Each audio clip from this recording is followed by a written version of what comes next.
என்னை அழைத்தமைக்காக பேசு தமிழா பேசுவின் சார்பாக வேர்ல்ட் பிராமின் வெல்ஃபேர் அசோசியேஷனுக்கு என்னுடைய நன்றியை சொல்லிக்கிறேன். பொதுவாக இந்த மேடையில் பேசும் பொழுது சில விஷயங்களை இந்த பேச்சாளர்கள் சொல்வது உண்டு. ஒன்று என்னன்னா, சாப்பிட போகிறதுக்கு முன்னாடி பேசுறது கஷ்டம், சாப்பிட்டுட்டு வந்ததுக்கு பிறகு பேசுறது கஷ்டம்னு. ஆனால் முதல் முறையாக சாப்பிடும்போதே பேசுகிற கஷ்டம் எனக்கு தான். இவ்வளோ பேர் சாப்பிடும்போது அவங்களுடைய அந்த உணவு தேடலை தாண்டி அவர்கள் உணர்வோடு சில விஷயங்களை பகிரணும்னு நினைக்கிறேன். ஸோ அதனால் அங்கே இருக்கக்கூடிய எல்லோரும் அப்படியே உங்களுடைய அந்த ஸ்நாக்ஸை வாங்கிட்டு வந்து அந்த சீட்டில் உட்காந்துட்டிங்கன்னா ரொம்ப சந்தோஷமாக இருக்கும். ரொம்ப ஒரு தர்ம சங்கடமான நேரத்தில் இந்த தொடர் ஓட்டத்தில் மேஜர் மதன் வந்து அவருடைய பேச்சை மிக நிறைவாக எப்போதும் போல நம்முடைய தேசத்தின் பார்வையிலிருந்து பேசினார். அவர் பேசின அந்த இடத்திலிருந்தே நான் தொடங்கணும்னு நினைக்கிறேன்.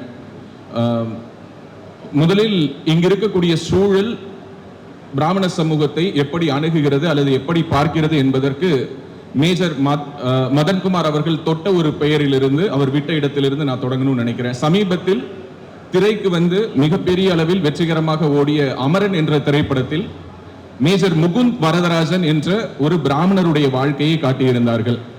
ஆனால் தமிழ் திரையுலகத்திற்கு முதுகெலும்பு என்பது கிடையாது என்பதனால் அவரை பிராமணராக காட்டுவதில் அவர்களுக்கு அவ்வளவு பெரிய சிரமம் இருந்தது. நான் ஒத்துக்கிறேன், மேஜர் சொல்ற மாதிரி அந்த நம்முடைய தேசத்தை காக்கக்கூடிய பணியில் ஈடுபடக்கூடிய அனைவருமே இந்தியர்களாகத்தான் இருக்கிறார்கள் என்றாலும் அவர்களுடைய சமூக பின்னணி என்ன என்று சொல்வதில் இருக்கக்கூடிய தயக்கம் என்ன? இதற்கு முன்பாக இதே போலதான் சூரரை போற்று படத்தில் அவர்கள் காட்டிய வாழ்க்கை வரலாறுக்கும் அவர்கள் பின்புலத்தில் காட்டிய ஈவேராவினுடைய படத்திற்கும் துளியும் சம்பந்தம் இல்லை. ஆனால் ஒரு பிராமணருடைய வாழ்க்கை வரலாற்றை சொல்லி கல்லா கட்டுறதுல இங்கு மிகப்பெரிய ஆர்வம் இருக்குது. ஏன்னா இங்க திராவிடம் அப்படின்னா என்ன அப்படின்னு சொல்லிட்டு பலரும் பல காலமாக பல விளக்கங்களை சொல்லிக் கொண்டிருக்கிறார்கள். நான் உணர்ந்து கொண்ட அளவு திராவிடம் என்றால் பார்ப்பானை திட்டு கல்லாவை கட்டு, அவ்வளவுதான். தொடர்ந்து சமீபமாக வந்த இந்த 2 திரைப்படங்களாக இருக்கட்டும் அல்லது இதற்கு முன்பாக திரைத்துறையில் கடந்த ஆண்டில் வந்து மிகப்பெரிய ஒரு சர்ச்சையை கிளப்பிய அன்னபூரணி என்ற ஒரு திரைப்படம் எல்லோருமே பார்த்திருப்பீங்க. எப்படி அந்த நரேட்டிவ் செட் பண்றாங்கன்னா, ஒரு பிராமண பெண்ணாக அந்த கதையினுடைய நாயகியை காட்டுறாங்க. அதுவும் சும்மாலாம் காட்டல, ஸ்ரீரங்கத்துல மடப்பள்ளியில வேலை பார்க்கக்கூடிய, அதாவது அவர் சமைத்தால் தான் பெருமாளுக்கே நைவேத்தியத்துக்கு அந்த ஒரு உணவை எடுத்துட்டு போவாங்க. அப்படிப்பட்டவருடைய பெண் என்ன பண்றாங்கன்னா, ஒரு குக்கிங் காம்படிஷனுக்காக சிக்கன் சமைக்கிறாங்க அப்படின்னு. இந்த தமிழ் சினிமாவுக்கு உண்மையாகவே முதுகெலும்பு என்று ஒன்று இருந்தால் வேறொரு சமூகத்தை வேறொரு மதத்தை சார்ந்த ஒரு நபரை காட்டி, நான் எந்த ஒரு மதத்தினுடைய உணர்வையும் புண்படுத்த விரும்பல, அதனால நான் அதை அப்படியே அமைதியா கடந்து போறேன். ஒரு பிராமண பெண் கோழிக்கறி சமைப்பது போல் காட்டிய இவர்களால் வேறொரு மதத்தை சேர்ந்த ஒரு பெண் பன்றிக்கறி சமைப்பது போல் காட்ட முடியுமா என்றால் முடியாது. இவங்க எல்லாம் சேர்ந்து இங்கு பிராமணர்கள் எங்களை நசுக்கி விட்டார்கள், பிரிக்கி விட்டார்கள், அடக்கி விட்டார்கள் அப்படின்னு சொல்லிட்டு பேசிக் கொண்டிருப்பது அப்படிங்கிறது இந்த காலத்தில் எவ்வளவு பொருத்தமான ஒன்று என்றால் அது ரொம்ப நகைப்புக்குரிய விஷயமா தான் இருக்கு. இன்னொன்னு ரொம்ப முக்கியமான ஒரு விஷயம், ராஜ்குமார் நான் பேசும்போது சொன்னாரு, பிராமணர்கள் போலவே எங்களுடைய சமூகமான வேளாளர்களுக்கும் இங்கு மிகப்பெரிய ரெப்ரசன்டேஷன் இல்லை அப்படின்னு சொல்லிட்டு. பொதுவா பேசு தமிழா பேசு அப்படிங்கிறது பாத்தீங்கன்னா கடந்த 3 ஆண்டுகள் 4 ஆண்டுகள்ல, இன்னும் சொல்ல போனா கடந்த 2 ஆண்டுகள்ல மிகவும் படித்த, மிக ஆழமான அறிவுள்ள, செறிவுள்ள, நிறைய வெளியில் தெரியாமல் இருந்த பல பொக்கிஷங்களை, குறிப்பாக சொல்லணும்னா பிராமண சமூகத்தை சேர்ந்த ஆய்வறிஞர்களை பேசு தமிழா பேசுவின் மூலமாக நாம் பேச வைத்திருக்கிறோம். அதுல எங்களுக்கு ஒரு பெரிய கர்வமும் பெருமையும் இருக்குது. அவங்கள நாங்க பிராமணர்களா பார்த்து பேச வைக்கல, அவர்களை நாங்கள் பேச வைத்ததற்கான காரணம் அவர்களிடம் 2 சித்தாந்தங்கள் மேலோங்கி இருந்தது. ஒன்று தேசியம், மற்றொன்று தெய்வீகம்.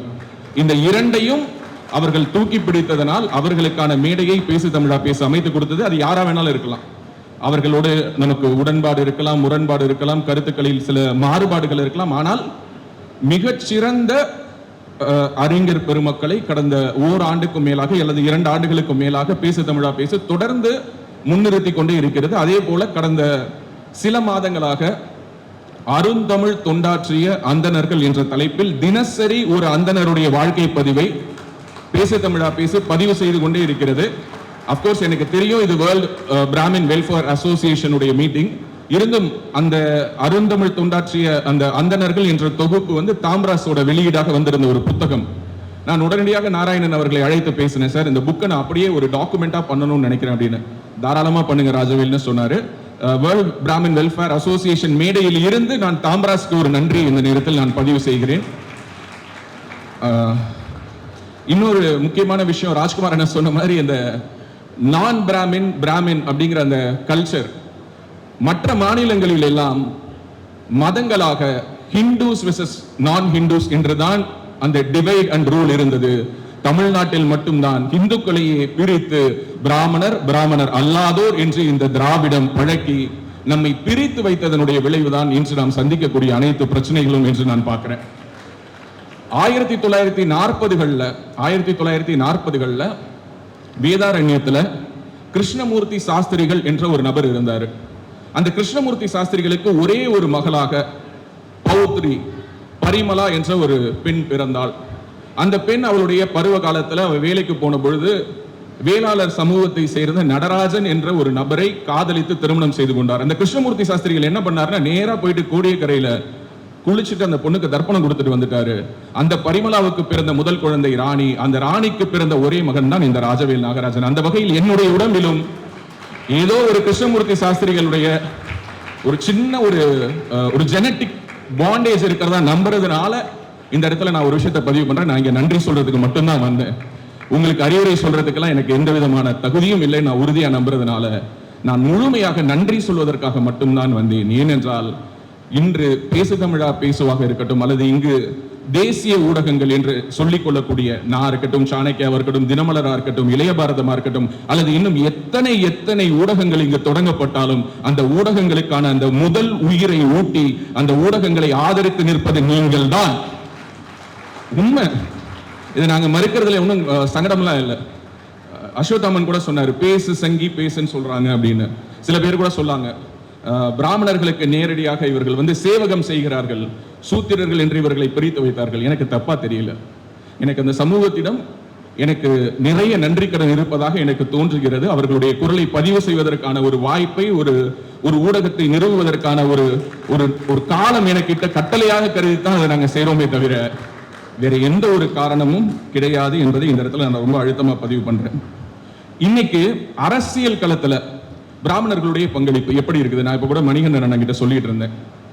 1960களுக்கு பிறகு, அதாவது திராவிட கட்சிகள் தமிழ்நாட்டில் ஆட்சி அதிகாரத்தை கைப்பற்றியதற்கு பிறகான இந்த 67 ஆண்டுகளில் தொடர்ச்சியாக தமிழ்நாட்டில் பிராமின் ரெப்ரசன்டேஷன் இன் ஸ்டேட் அசம்பிளி அது என்னவாக இருக்கிறது, அவர்களுடைய விகிதாச்சாரம் என்ன, அதை பற்றி நம்ம பேசுறோமா அப்படின்னா அது ரொம்ப ரொம்ப ஒரு மிகப்பெரிய கேள்விக்குறியா இருக்குது. நான் படிச்சது வளர்ந்தது எல்லாமே கும்பகோணம் பாத்தீங்கன்னா ஒரு ஆன்மீக மண். என்னுடைய கல்வி நான் படித்த அந்த பள்ளிக்கூடத்துல டவுன் ஹை ஸ்கூல்ல கிட்டத்தட்ட 70 பேர் படித்தோம். அதுல 40 பேர் பிராமணர்கள். என்னுடைய வாழ்நாளில் நான் பார்த்திருக்கிறேன், இவர்கள் இங்க பிராமணன் அப்படின்னாலே எலைட் கம்யூனிட்டியை பத்தி பேசிட்டு இருக்காங்க. ஒருவேளை சாப்பாட்டிற்கு கஷ்டப்படக்கூடிய பிராமணர்கள் இன்னும் இந்த மண்ணில் வாழ்ந்து கொண்டிருக்கிறார்கள் என்பதை இந்த மண் எப்போதுதான் புரிந்து கொள்ள போகுதுன்னு எனக்கு தெரியல. நான் பார்த்தேன், என் கூட படிச்சான்.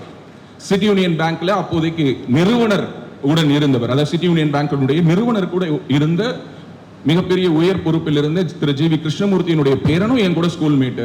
ஒருவேளை சாப்பாட்டுக்கு கஷ்டப்படக்கூடிய ஒரு பிராமணனுடைய பையனும் என் கூட படிச்சதுனால எனக்கு பொது புத்தியால் அணுகக்கூடிய, அதாவது பிராமின்னாலே இங்க எலைட், அவங்களுக்கு கஷ்டமே இருக்காது, அவங்க வீட்டுல எப்போதும் அக்ஷய பாத்திரம் போல செல்வ செழிப்பு இருக்கும்ங்கிற அந்த பொது புத்தியை மாத்தணும் நினைச்சுதான் தொடர்ச்சியாக எங்களுடைய சேனல்ல EWS பத்தி நாங்க பேசிக்கிட்டே இருந்தோம். ஏன் EWS அவசியம் என்பதை பற்றி பேசணும். ஆனா இவர்களுக்கு ஒன்று புரியல, EWS இல்லாமலே ஸ்காலர்ஷிப்ல மெரிட்ல சீட் வாங்கக்கூடிய கம்யூனிட்டி EWS பத்தியே கவலைப்படல. அதை தாண்டி அதை கொடுப்பது என்பது உன்னுடைய கடமை, அது அவர்களுடைய உரிமை, அதை பறிக்க கூடாது என்பதற்காக அதை பத்தி பேசணும். எங்களுடைய சேனல்ல தொடர்ச்சியா பேசணும். ஏன் EWS அவசியம் என்பதை பற்றி பேசணும், இன்னும் பேசுவோம். அதனுடைய தொடர்ச்சியாக நான் எதற்காக அதை சொல்ல வந்தேன் என்றால், என்னுடன் திரு ராமநாதன் அவர்களுடைய சகோதரர் மகன், அவன் என்னோட ஸ்கூல்மேட். 1996 அப்போ 91 to 96 அவர் சிட்டிங் எம்எல்ஏ. அதற்கு பிறகு அந்த தேர்தலில் தோத்துறாரு. தோத்ததுக்கு பிறகு அவருக்கு என்ன வேலைன்னா எங்க கூட கிரிக்கெட் ஆடுறது தான். நாங்கெல்லாம் அவர் கூட சேர்ந்து கிரிக்கெட் ஆடிட்டு இருப்போம். நான் கூட சொன்னேன் இப்போ மணிகண்டன் அண்ணா கிட்ட, இந்த 67 வருஷத்துல நெற்றியில் பட்டையோடு குடுமியோடு சட்டசபைக்கு சென்ற ஒரே சட்டமன்ற உறுப்பினர் ராமநாதன். அதுக்கு அவர் ஒரு வார்த்தை சொன்னாரு, ஜெயலலிதாவே விட்டுட்டீங்களே அப்படின்னாரு. நெற்றியில் திருமணிட்டு ஆம் நான் பார்ப்பாத்தி தான் என்று இதே சட்டசபையில் பதிவு செய்தவர் ஜெயலலிதா. சரி, இன்னைக்கு ஜெயலலிதா அம்மா இல்ல, நம்ம கிட்ட காட்டுறதுக்கு உதாரணம். நான் ஜெயலலிதா அம்மாவோடு ஒப்பிடுகிறேன் என்று யாரும் நினைத்தாலும் எனக்கு அதை பற்றி எந்த விதமான வருத்தமும் இல்லை.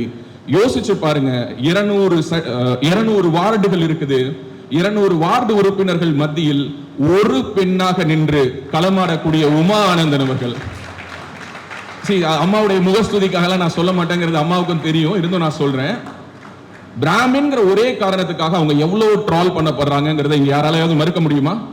அவர்களுடைய வெற்றி டிக்ளேர் பண்றதுக்கு முன்னாடி இவங்க தோத்துட்டாங்க அப்படின்னு சொல்லி டிக்ளேர் பண்ணாங்க. அதுக்கு ஒரு மீம் போட்டு அது வைரல் ஆச்சு. இந்த உலகத்திலேயே தான் ஜெயிச்சிட்டேங்கிறத சொல்றதுக்கு முன்னாடி அதற்கான ஒரு ஆதாரம், அவர்கள் வெற்றி பெற்றதற்கான சான்றிதழ்லாம் போக அவங்க சோசியல் மீடியால வந்து அதை டிக்ளேர் பண்றதுக்கு அவ்வளவு கஷ்டப்பட்டாங்க. Just only because she belongs to Brahmin community. வேற அதை தவிர அவர்கள் வேற என்ன தவறு செய்தாங்க? இன்னைக்கு 200 கவுன்சிலர்ஸ் இருக்காங்க, எடுத்துட்டு வாங்க உங்களுடைய பெர்ஃபார்மன்ஸ் ரிப்போர்ட் எடுத்துட்டு வாங்க. அவங்களுடைய பெர்ஃபார்மன்ஸ் ரிப்போர்ட் எடுத்துட்டு வருவோம். உங்களுடைய வார்டுல எவ்வளவு நீங்க எக்ஸிக்யூட் பண்ணீங்க, எவ்வளவு கான்ட்ராக்டர்ஸ் நீங்க எவ்வளவு கமிஷன் வாங்குனீங்கன்னு கொண்டு வந்து வைங்க. அவங்களுடைய வார்டில் அவர்கள் செய்திருக்கக்கூடிய நலத்திட்ட பணிகளை ஒப்பிட்டு பாருங்கள். உங்களுக்கு தெரியும் ஏன் அவங்கள அந்த மக்கள் தேர்ந்தெடுத்தாங்கன்னு. நான் மறுபடியும் சொல்றேன், அவங்க நின்று வென்ற அந்த தொகுதியில் அந்த வார்டுல உமா ஆனந்தனை தவிர்த்து வேறு யார் நின்றிருந்தாலும் கூட வென்றிருப்பார்கள். ஏனென்றால் அந்த மக்கள் அவர்கள் பிராமின் என்பதற்காக ஓட்டு போடல. ஆனால் இங்க இருக்கக்கூடிய மற்ற சமூகம், மற்ற கட்சிகள் அனைத்தும் அவர்களை பிராமின் என்பதற்காக மட்டுமே டார்கெட் பண்ணாங்க. சோ ஒரு கவுன்சிலர் சீட்டை ஜெயிச்சு அங்க தன்னுடைய அதிகாரத்தை நிலைநிறுத்துவதற்கு இன்று எப்பேற்பட்ட ஒரு போராட்டத்தை இந்த சமூகம் செய்ய வேண்டியது இருக்கிறது. ஆனால் வெளியிலிருந்து நாம் சொல்லிக்கொண்டே இருக்கிறோம். என்ன சொல்றோம்? இங்க பிராமணர்கள் எங்களை 200 வருஷமா 2000 வருஷமா நசுக்கிட்டாங்க, அமைக்கிட்டாங்க. இதே கதையை கேட்டு கேட்டு புளித்து போயிருக்கக்கூடிய சமூகம் இப்பொழுதுதான் முதல் முறையாக தமிழ்நாட்டில் பிராமின் ஜெனோசைட் என்ற ஒரு வார்த்தையை அண்ணாமலைக்கு பிறகு பேச ஆரம்பிச்சிருக்காங்க. அந்த வகையில் எனக்கு ஒரு சந்தோஷம். அண்ணாமலைக்காக பிரச்சாரம் பண்றதுக்கு வரல, ஆனா அவர் பேசியதற்கு பிறகு பேசு தமிழா பேசுவுக்கு எந்த ஒரு சிறப்பு விருந்தினர் வந்தாலும், அதாவது நேற்று பாஜகவினுடைய தேசிய செய்தி தொடர்பாளர் ஷெஷாத் பூனாவாலா வந்திருந்தார். அவர் உட்பட அனைவருக்கும் நாங்கள் பிராமின் ஜெனோசைட் என்ற புத்தகத்தை தான் பரிசாக கொடுத்துக் கொண்டிருக்கிறோம். இதுவரை கிட்டத்தட்ட 100-150 காப்பீஸ் நாங்கள் டிஸ்ட்ரிபியூட் பண்ணியிருப்போம். தமிழ்நாட்டில் தொடர்ச்சியாக இந்த சமூகத்தின் மேல் நிகழ்த்தப்பட்டுக் கொண்டிருக்கக்கூடிய தாக்குதல் ஈவேரா தொடங்கி வைத்தது. இடைநிலை சாதிகளுக்கு இடையிலான பிரச்சனையை பற்றி எங்காவது பேசி இருக்கிறாரா? பறையருக்கும் மண்ணியருக்கும் இடையிலான பிரச்சனையை பற்றி பேசி இருக்கிறாரா? எதுவும் கிடையாது. ஈஸி டார்கெட் இல்ல. அப்படியான ஈஸி டார்கெட்டாக நாம் இல்லாமல் இருப்பது எப்படி என்பதை யோசிக்க வேண்டியது நம்முடைய காலத்தின் கட்டாயம் என்பதை மட்டும் ஒரு வேண்டுகோளாக, அறிவுரையாலாம் இல்ல, நான் ஏற்கனவே சொன்ன மாதிரி அறிவுரை சொல்வதற்கான துளி தகுதியும் மற்றவன் என்பதனால் மீண்டும் ஒரு முறை இந்த வேர்ல்ட் பிராமின் வெல்ஃபேர் அசோசியேஷனுடைய அனைத்து ஆர்கனைசர்ஸனுடைய பாதங்களிலும் கூடவே மகா பெரியவா அவர்களுடைய பாதங்களையும் பொற்பாதங்களையும் வணங்கி இந்த வாய்ப்புக்கு நன்றி கூறி தொடர்ந்து பேசு தமிழா பேசு இங்க இருக்கக்கூடிய தேசியத்தை, தெய்வீகத்தை போற்றி பாதுகாப்பதை தன்னுடைய வாழ்நாள் குறிக்கோளாக கொண்டு செயல்படும் பிராமணர்களுடைய குரலாக ஒலிக்கும் ஒலிக்கும் ஒலிக்கும் என்று சொல்லி விடைபெறுகிறேன். நன்றி, வணக்கம்.